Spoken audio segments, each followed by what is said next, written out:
Pada kesempatan kali ini, kelompok 3 akan mempresentasikan hasil diskusi dengan topik Supporting and Retaining Employees yang beranggotakan Putri Asmarani dengan NIM 20.28126, Erwin Kurniawan dengan NIM 20.28155, Rahma Esutami dengan NIM 20.28135, Agnes Likita Cahya dengan NIM 20.28320.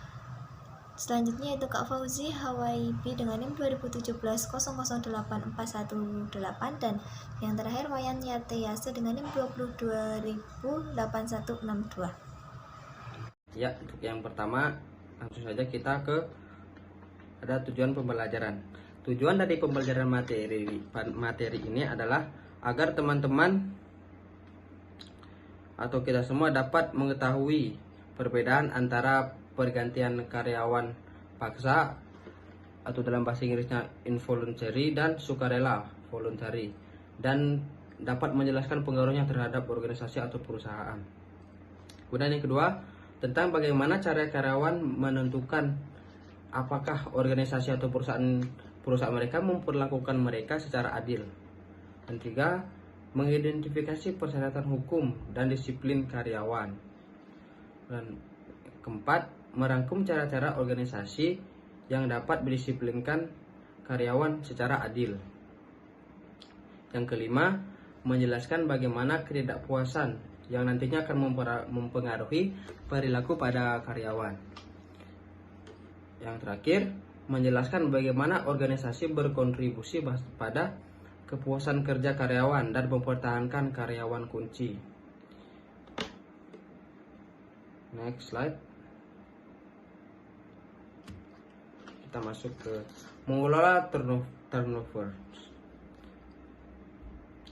Di sini ada apa saja alasan utama berhenti dari pekerjaan. Yang pertama itu ada tidak suka dengan atasan atau rekan kerja. Nah, di sini hal ini terjadi karena ketidaksamaan pendapat antara si karyawan dengan atasan dan rekan kerjanya. Kemudian yang kedua, ketidakcocokan dengan budaya karyawan. Ketidakcocokan dengan budaya karyawan perusahaan, di mana si karyawan merasa tidak cocok dengan budaya yang ada di perusahaan tersebut atau perusahaan yang di tempat dia bekerja. Kemudian yang tiga, lebih baik di tempat lain.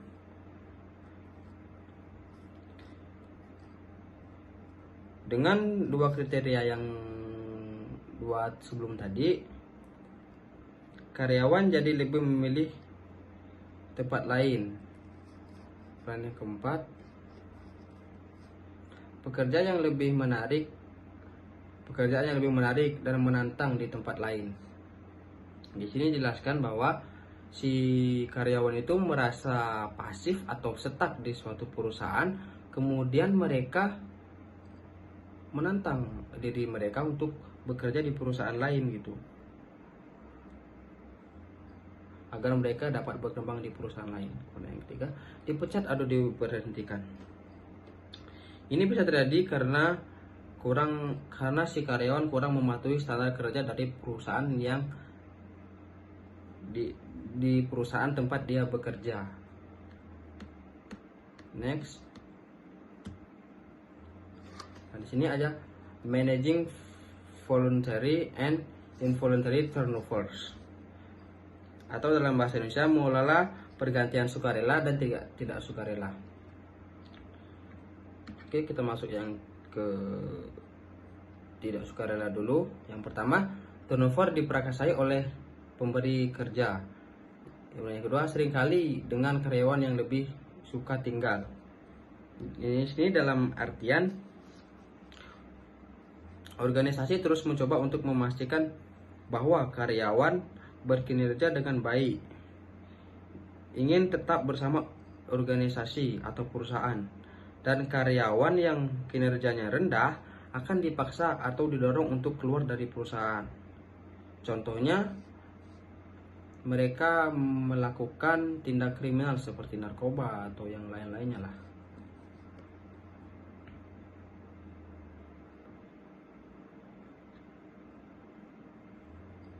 Dan dari segi sukarela, yang pertama, turnover diprakarsai oleh karyawan.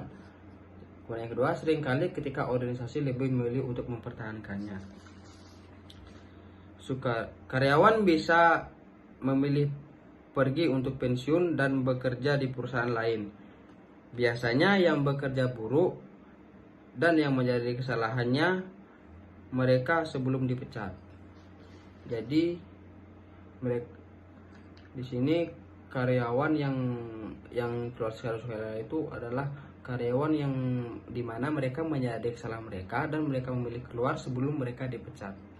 Jadi tidak ada paksaan itu secara sukarela atau ikhlas. Next. Oke, ada biaya terkait dengan turnovers. Ini ada di tabel 10.1, mana situ terlihat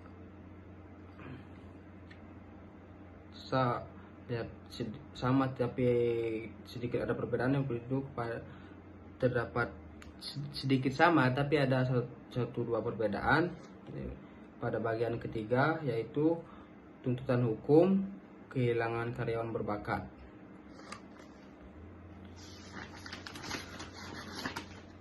Untuk turnover ini, yang pertama, secara umum organisasi mencoba untuk menghindari kebutuhan akan pergantian paksa dan meminimalkan penggantian sukarela, terutama di antara pekerja yang berkinerja baik. Dan yang kedua, jenis travel tersebut mahal. Nah, di sini disebutkan bahwa mengganti karyawan itu sangat mahal, atau dalam artian susah lah, karena dengan adanya karyawan baru tentunya nanti akan memerlukan waktu untuk karyawan baru tersebut untuk mempelajari pekerjaan yang mereka mempelajari pekerjaannya dan membangun keterampilan antara kerjasama tim atau cara mereka beradaptasi. Next, ada pemisahan karyawan. Yang pertama di sini, organisasi harus mengembangkan pendekatan sistematis dan terstandarisasi untuk disiplin dan pemulangan. Nah, karena risiko keuangan dan pribadi kritis yang terkait dengan pemecatan karyawan, mudah untuk melihat kenapa organisasi perusahaan harus bisa melakukan pendekatan kepada karyawan yang nantinya agar terstandarisasi untuk disiplin dan pemulangan karyawan. Kemudian yang kedua, keputusan yang diambil itu tidak boleh semata-mata dari kebijakan manajer atau supervisor individu. Kemudian yang ketiga, kebijakan harus mendasari pada prinsip keadilan dan hukum yang telah berlaku. Dan yang terakhir, kebijakan harus memungkinkan berbagai cara untuk melakukan intervensi. Oke, mungkin itu saja penjelasan dari saya. Kurang lebihnya mohon maaf. Selanjutnya akan dijelaskan pemateri berikutnya. Terima kasih. 3:20. I'm going to tell you about principles of justice. Do you know principle of justice? We can discuss it in this slide.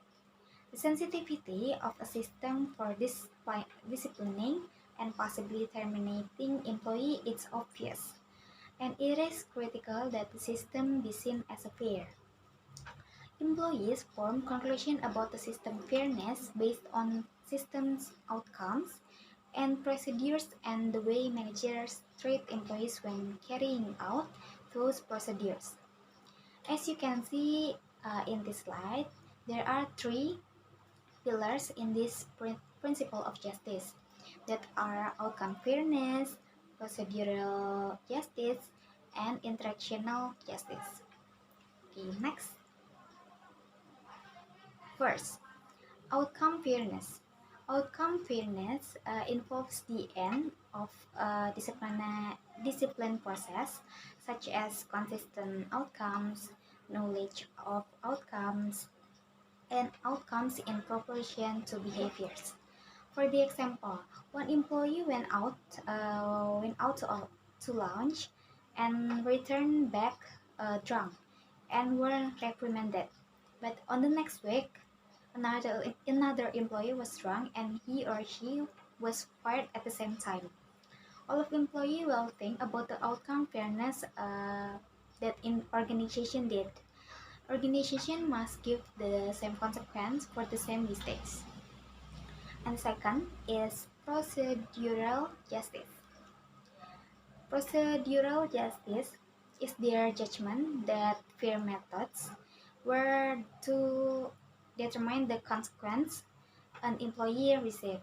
In this slide, there are have 6 principles that determine whether people perceive procedures as fair, such as consistent procedures, avoidance of bias, accurate information, ways to correct mistakes, representations of all interests, and ethical standards.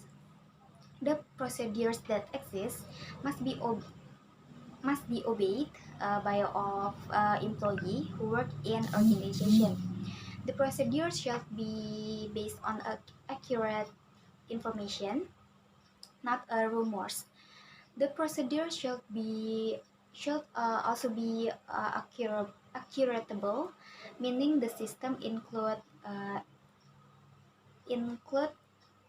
safeguards such as channels for appealing a decision or correcting errors. Finally, the procedure should be consistent with prevailing ethical standards, such as concerns for privacy and honesty. And the last, or the third, is interactional justice. Interactional justice is a judgment that the organization carried out its action in a way that took the employee's feeling into account, such as explanation of decision, respectful treatment, consideration, and empathy. The manager also should treat the employee with dignity and respect and should empathize with employees' feelings. These efforts to achieve interactional justice are especially important when managing an employee who has a high level of hostility and is at greater risk of responding with violence. Next.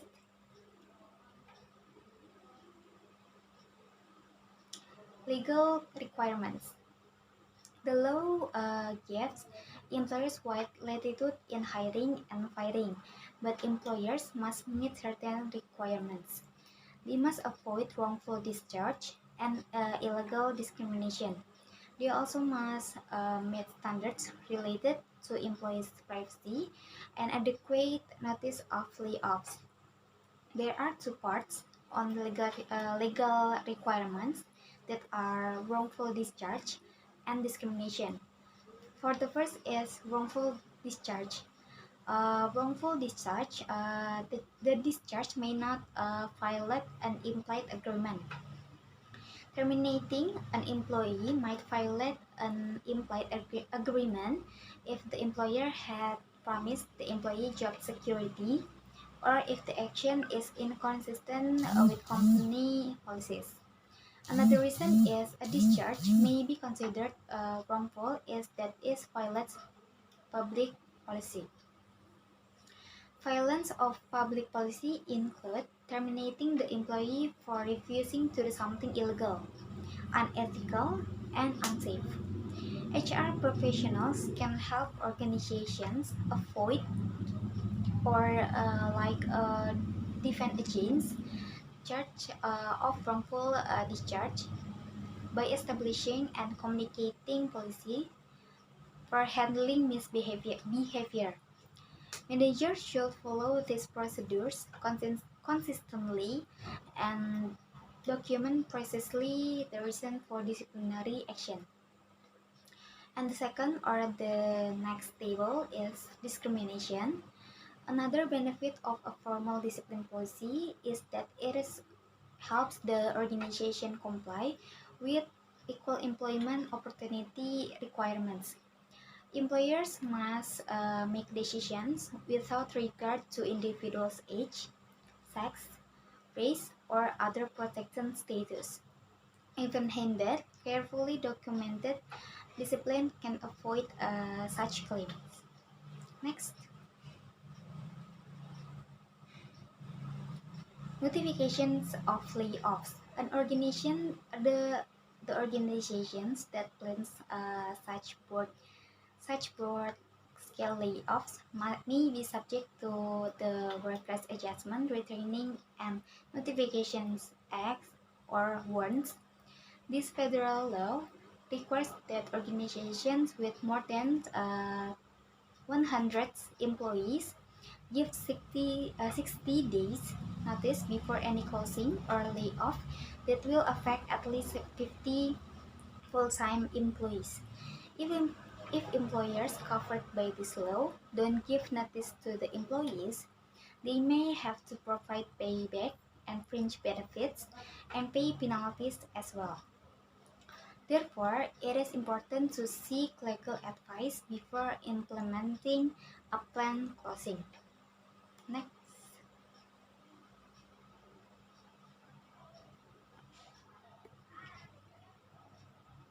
How to protect employee privacy? Organizations look for methods of handling problem behavior that are fair, legal, and effective. A popular principle for responding effectively is the hot stuff rules. Organizations such as daycare facilities and schools must protect employees' right to privacy in their lives and work while balancing the need to protect children from harm. And there are have six that organizations should protect employees' privacy. For the first is ensure the information is relevant. Information that organization collected should relevant because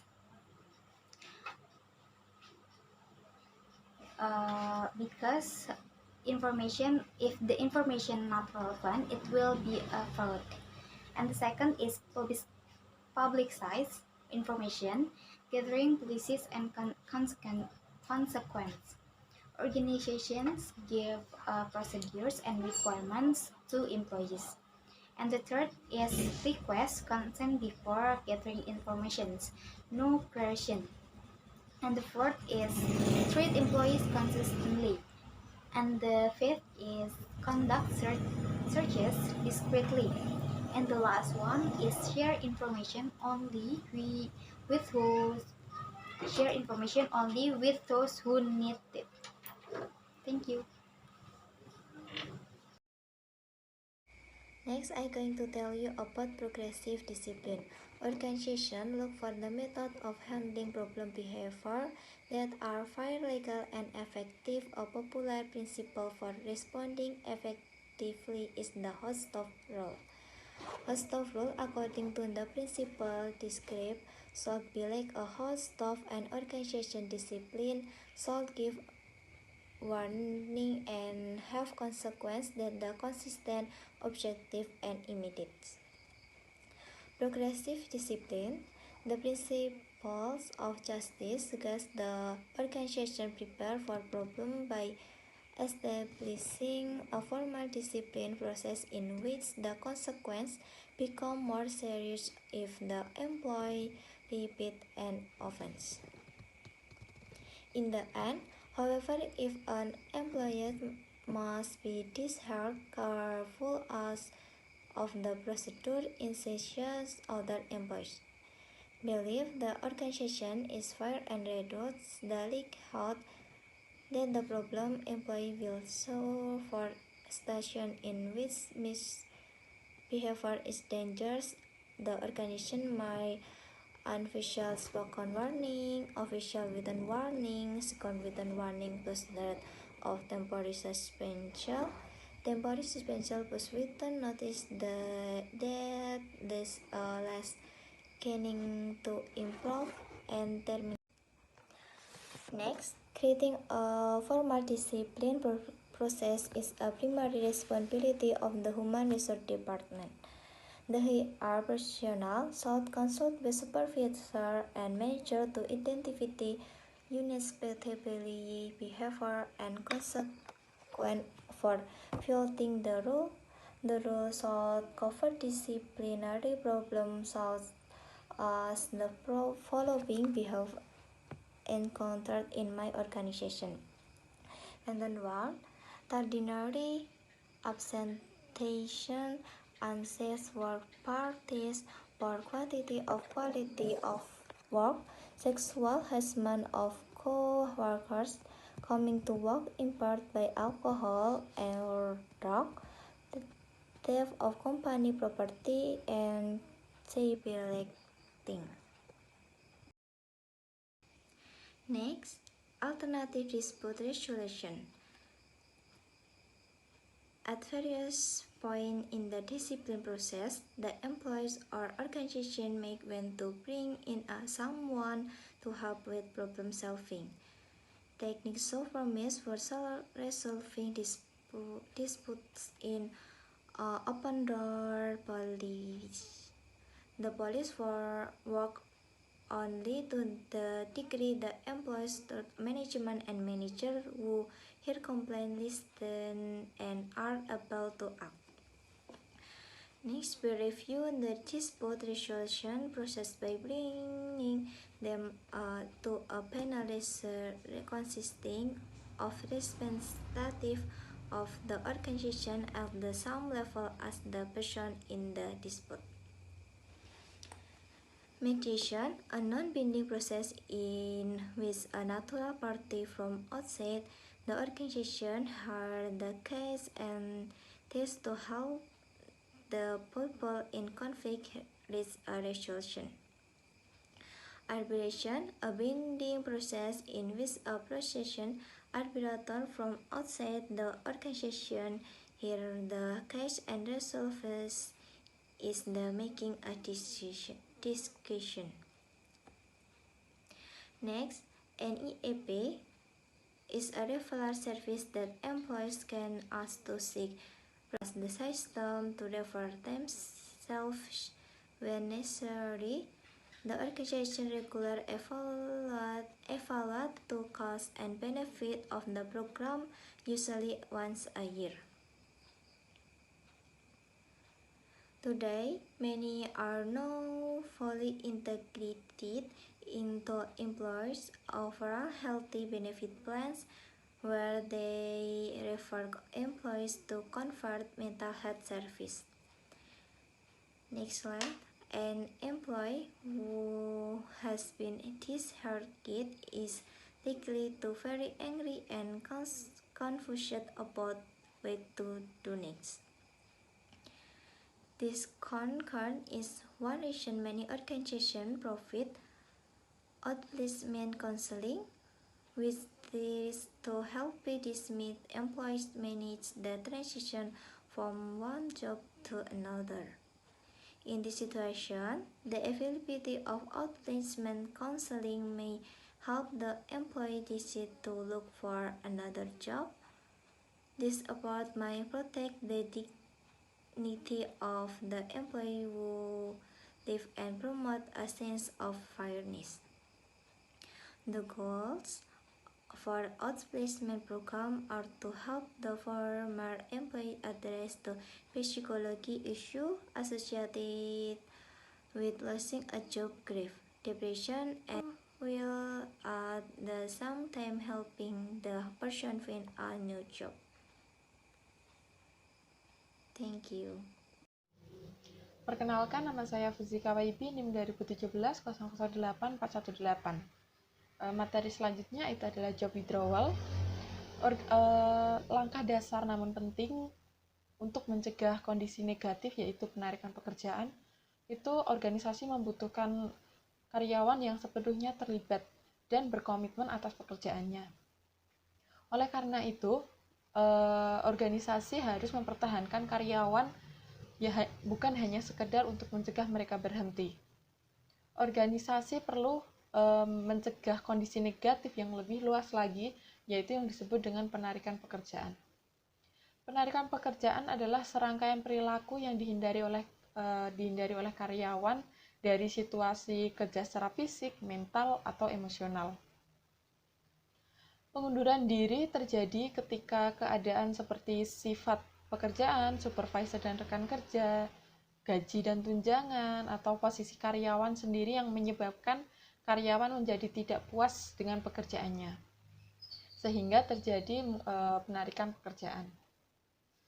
Penyebab ketidakpuasan kerja itu banyak aspek orang dan organisasi yang menyebabkan ketidakpuasan kerja. Sehingga manajer serta HR perlu menyadari bahwa mengoreksinya dapat meningkatkan kepuasan kerja dan mencegah penarikan pekerjaan. Disposisi pribadi itu ada efektivitas negatif, evaluasi diri inti.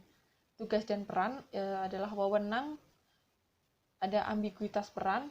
Ambiguitas peran adalah ketidakpastian apa yang diharapkan oleh perusahaan terhadap karyawan, apa yang seharusnya dilakukan dan bagaimana melakukannya.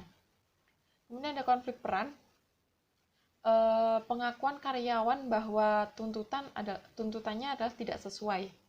Kemudian peran yang berlebihan. Kemudian juga ada supervisor dan rekan kerja, perilaku negatif dan manajer kemudian konflik antar karyawan. Contoh konflik mungkin seperti antara manajer dan karyawan. Karyawan yang tidak ditangani oleh manajemen dapat menyebabkan ketidakpuasan kerja sehingga menyebabkan penarikan pekerjaan. Gaji dan tunjangan. Gaji merupakan indikator status dalam organisasi.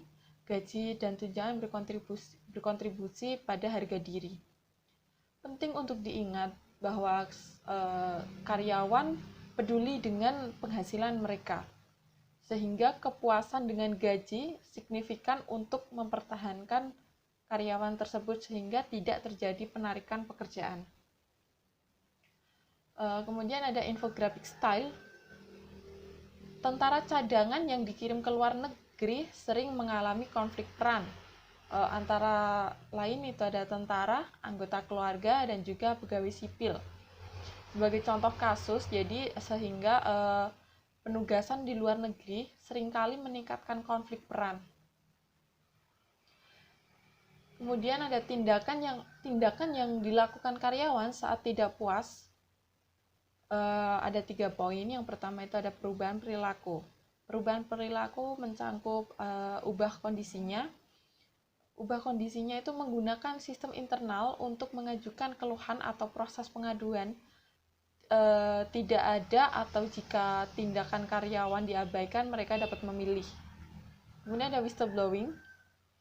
Pergi ke luar organisasi, ke otoritas atau badan penyalur yang menjelaskan tindak memberi kerja. Kemudian ajukan gugatan.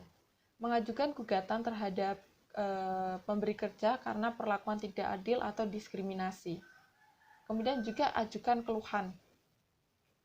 Yang poin kedua itu ada penarikan pekerjaan fisik. Sebagai contoh mungkin datang terlambat atau menelpon karena sakit, kemudian meminta transfer dan keluar dari organisasi.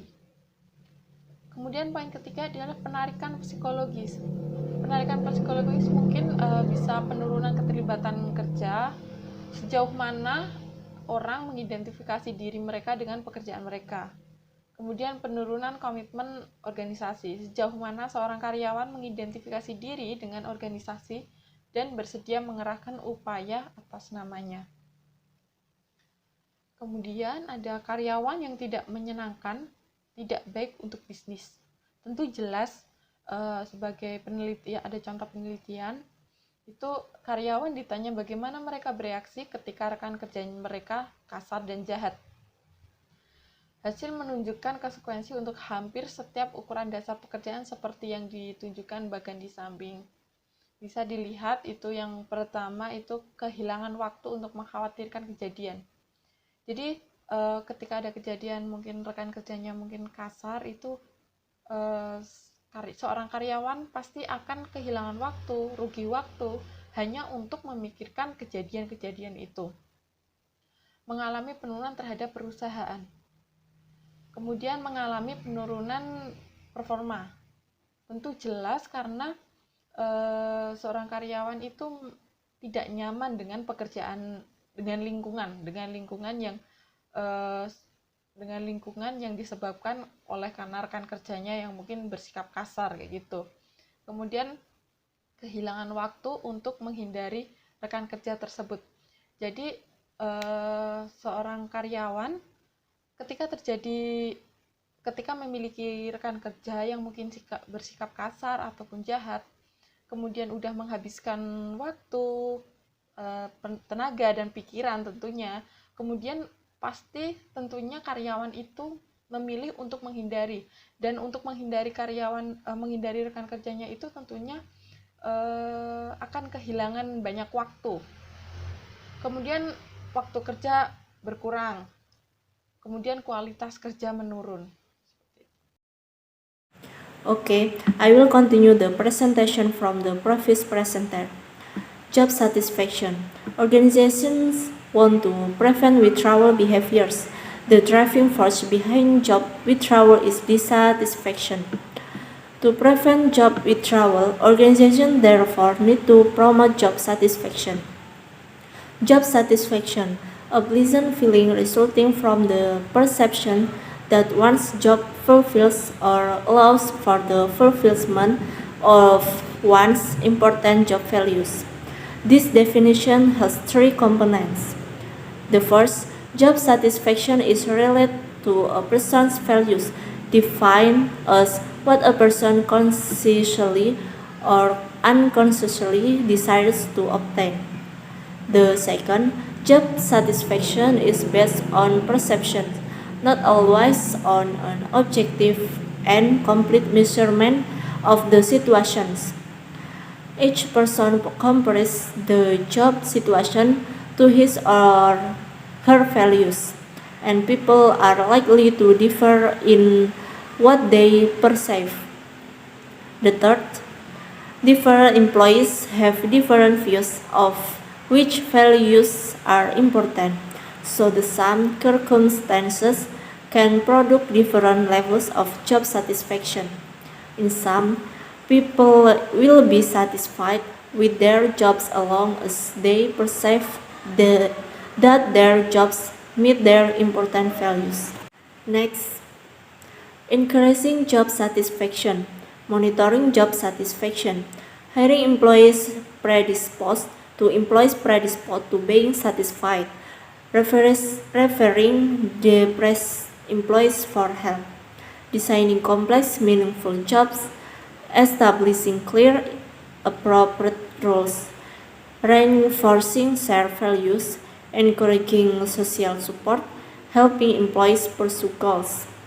Setting satisfactory pay levels. Communicating pay structure and policies. As shown in Figure 10.5, organizations can contribute to job satisfaction by addressing the four forces of job dissatisfaction. The first, personal dispositions.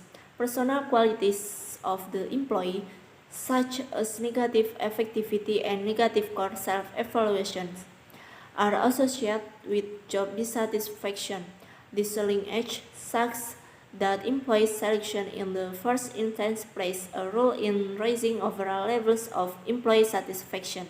The second, tasks and roles. Some of the methods available for this approach to job design are job enrichment and job rotation. Organizations also can increase satisfaction by developing clear and appropriate job roles. Among them are job complexity. Not only can job design add to enriching complexity, but employees themselves sometimes take measures to make their work more interesting. Meaningful works. When it comes to generating satisfaction, the most important aspect of work is the degree to which it is meaningfully related to work's core values. Clear and appropriate roles. Organizations can do much to avoid rule-related sources of dissatisfaction. They can define rules, clearly spelling out work methods, schedules, and performance measures. They can be realistic about the number of hours required to complete the job requirement. When job require overtime hours, the employer must be prepared to comply with laws requiring overtime pay, as well as to help employees manage the conflict between work and family rules. The third, supervisors and co-workers. Employees on job satisfaction also interact with the job satisfaction of co-workers. In a study of more than 5,000 employees in 150 businesses, employees with declining job satisfaction were more likely to stay on the job if co-workers satisfaction was rising. Employees who experience rising satisfaction were more likely to quit if their co-workers were growing less satisfied.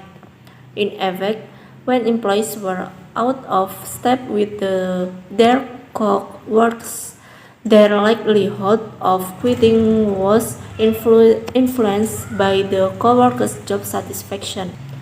The fourth, pay and benefits. Two other aspects of pay satisfaction influence job satisfaction.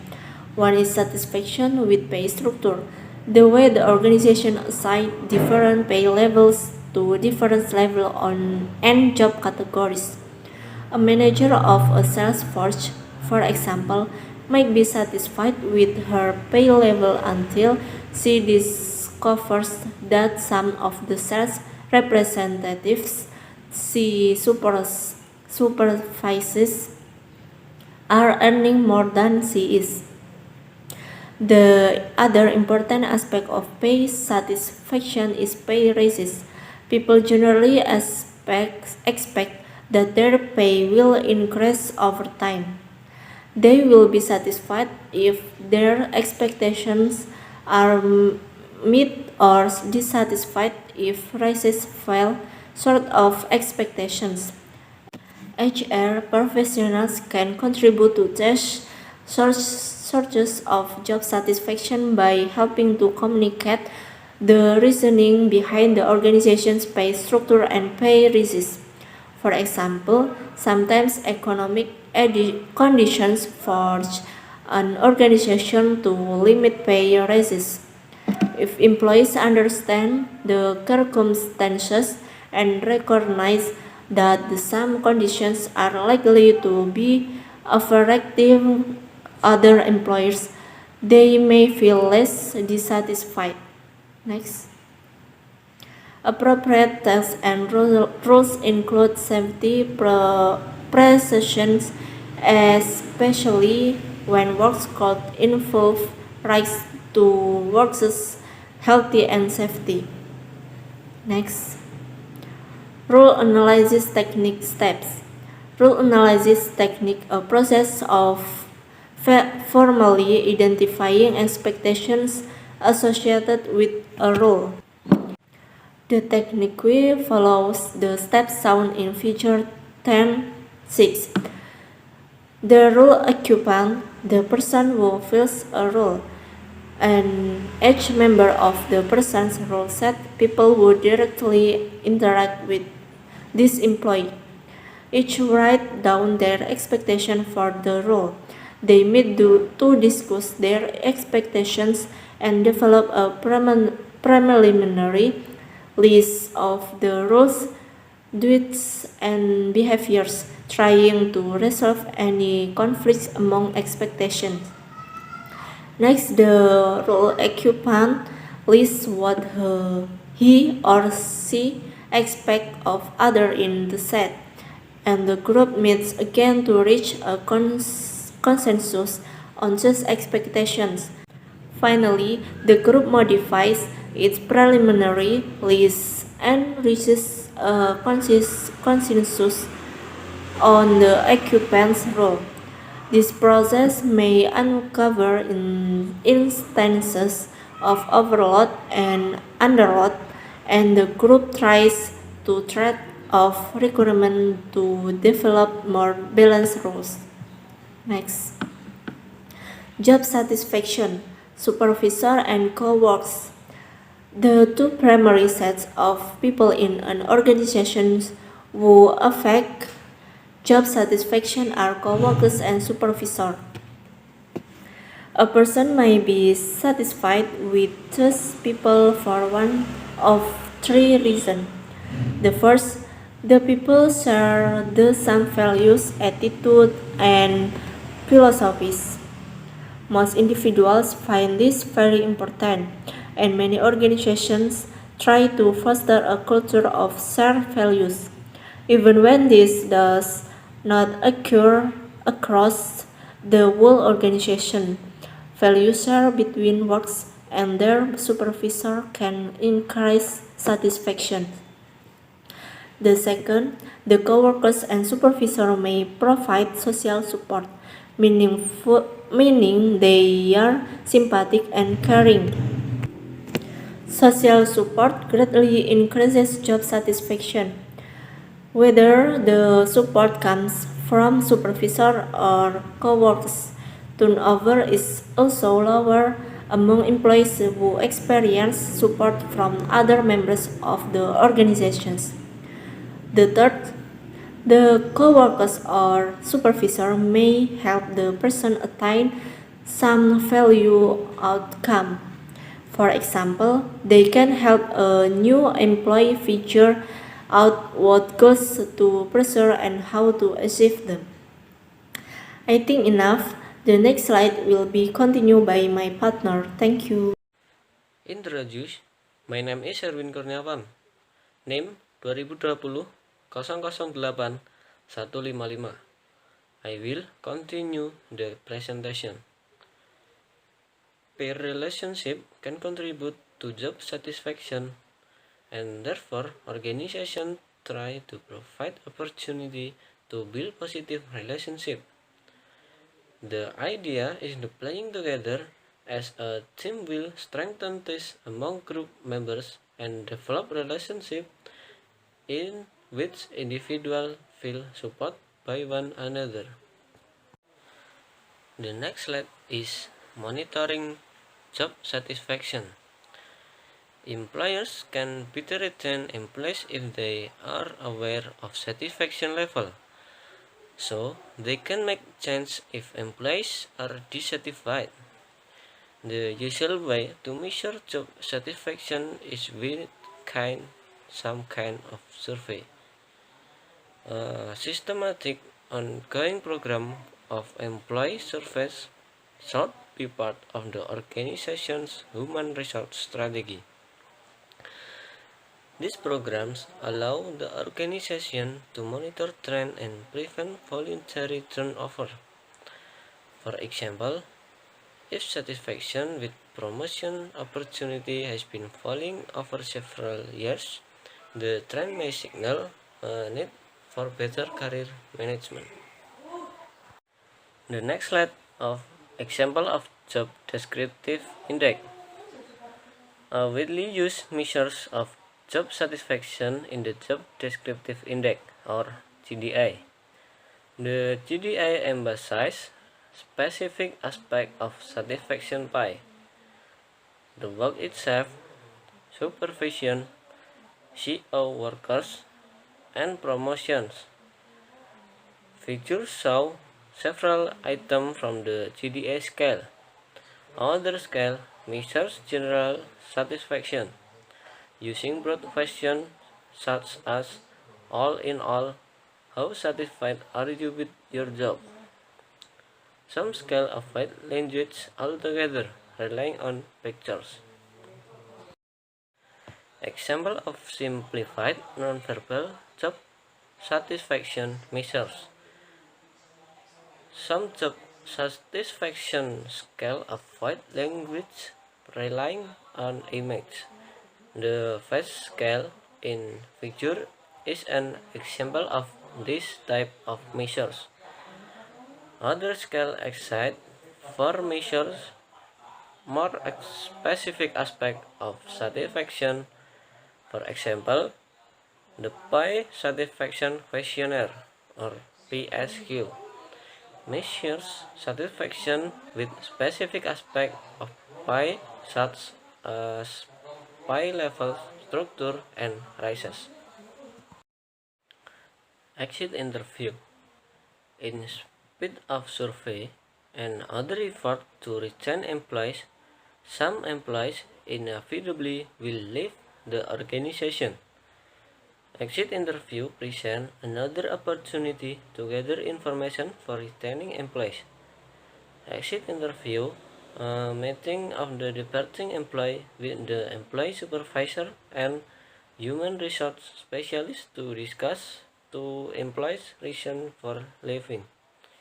A well-conducted exit interview can uncover reasons why employees leave and perhaps set the stage for them to return.